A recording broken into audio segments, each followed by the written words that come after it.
Ang susunod na programa ay rated PG.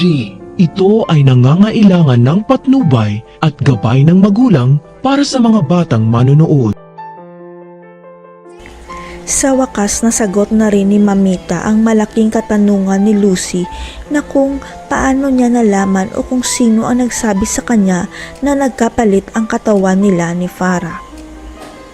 Hindi kasi akalain ni Lucy na si Mamita pa ang makakatuklas ng katotohanan sapagkat hindi naniniwala si Mamita noon sa mga bagay na may kinalaman sa astral projection.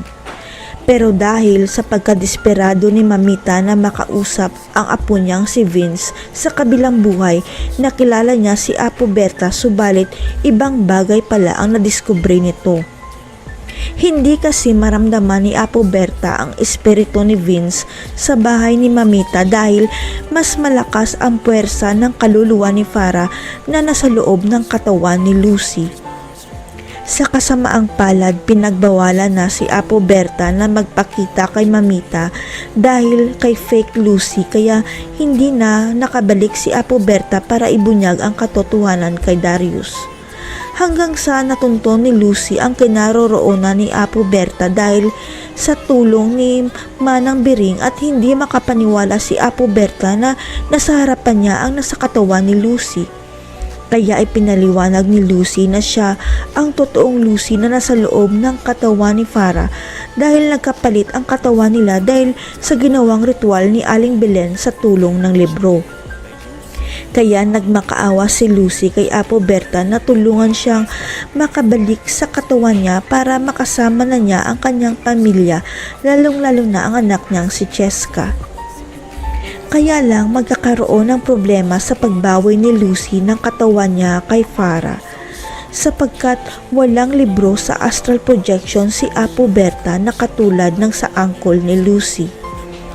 Kaya ang tanging paraan para makabalik si Lucy sa katawan niya ay makuha ang libro at ang pinunit na pahina ng libro ng gagawing ritual sa poder ng nanay ni Farah na si Belen. May isa pang malaking problema si Lucy dahil hindi pa rin buo ang paniniwala ni Darius na siya ang totoong Lucy na asawa niya kahit napansin na niya ang mga red flags kay fake Lucy. Kaya babalik si Apo Berta sa bahay ni Mamita para tulungan ang totoong Lucy na kumbinsihin si Darius na siya ang totoong asawa niya at hindi ang pekeng Lucy.